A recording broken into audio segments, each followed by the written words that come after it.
Hello and welcome to this episode of Game Over. 9 days as the countdown to the Olympic Games in Tokyo. COVID doesn't seem to leave us. Already a hotel cluster where Brazilian athletes are staying, there were multiple cases. There has been a bit of an alarm, but IOC President Thomas Bach has hailed the Japanese establishment for going ahead with the Olympics, saying it is a historic Games. It is for every reason. It is a historic Games in the middle of the pandemic. Several countries are still dealing with surges, but at least the world is being able to do things, unlike last year where everything was postponed. There will be an end to the pandemic. At some point, it has to happen. What is important is they have also decided that medal ceremonies will not take place at the Olympic Games. So no dignitary will present the medal or put it around an athlete's neck. Someone will bring it in a tray with the disinfected gloves, and the athlete will, him or herself, pick the medal and wear it because of the COVID pandemic. That's how it will happen, because there will be no chance taking because of the COVID pandemic. So no dignitary will come to the field of play and present the medals as have been the case. That is what Thomas Bach today has revealed in Tokyo. That's my news point number one. My news point number two, the Indian women take center stage for their last match of the England series. Can they put in a series leveling performance? Can Harmanpreet Kaur step up? Can Smriti Mandhana play a match winning knock? Can Shefali Verma repeat her heroics of match number 2? Can the bowling and the fielding step up again? Deepti Sharma was excellent.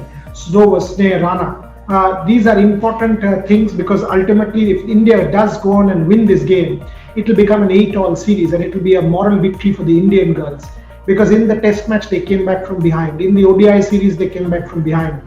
In the T20 series they've come back from behind. It shows a certain degree of resilience in that team. So that is what I want to watch tonight when the English girls take on our team in the final match of this tournament. The third news point is the WTC cycle has been announced, and India will play 6 series, 3 away and 3 at home. We will play away against England, 5 test match series as we know. We will play away against Bangladesh, a 2 test match series. Importantly, we play a 2 test match series against New Zealand at home, which is important. We play another series against Australia at home, which is important. So these are important series that we will play at home. I'm for one interested in seeing how the Indians do against New Zealand. I'm interested in seeing how the New Zealand bowlers are able to use the subcontinental conditions. So these are important factors. So we will see how that series unfolds. But the WTC cycle is starting, and that is very, very, very, very interesting for everybody.